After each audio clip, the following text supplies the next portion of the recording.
Pois aquí estamos na cidade de Bienne, Biu, en suizo alemán, Biel para os que falan galego, Biu, Bil, para a xente que fala Hochdeutsch. Que tal por aquí, Antonios? Bueno, mellor dito, que tal, Antonios? Que tal, Antonio Andrade? Porque os dous somos Antonio. Exactamente, os Antonios. Que facedes hoxe por aquí logo? Que me podedes comentar? No meu caso non é a primeira vez que estou, bueno, non é a primeira vez que estou en Suiza. En Biel presentando un libro, si. Estuve xa hai 2 anos presentando outro en The Lemon e é un placer encontrar aquí un montón de paisanos, de xente que polo menos conservou a máis universal das linguaxes, que é a música.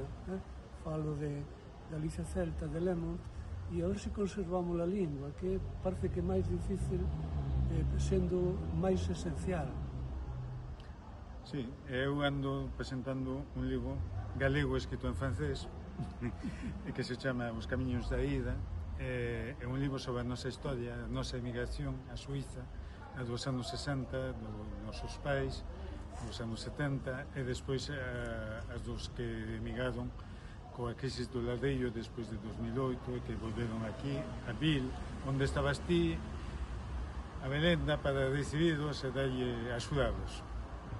Así que os dous Antóns aquí con nosos libros. Exactamente, aí tendes os libros, un é Os cómoros da vida e Le Chemin de la Colère. Teño que recoñecer que o primeiro non sabía que significaba cómaro e foi grazas ao noso poeta que soubemos que era o noso poeta escritor, porque el máis ben escribe non en forma de poesía, pero sí que se interpreta como unha poesía o seu libro. Pode ser unha prosa poética. Exactamente.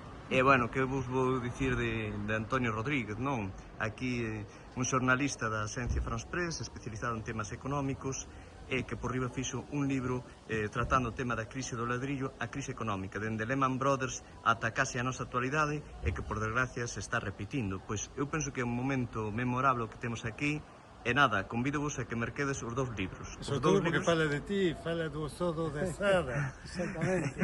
Bueno, ese era un pequeno detalle que podíamos admitir, pero bueno, está ben.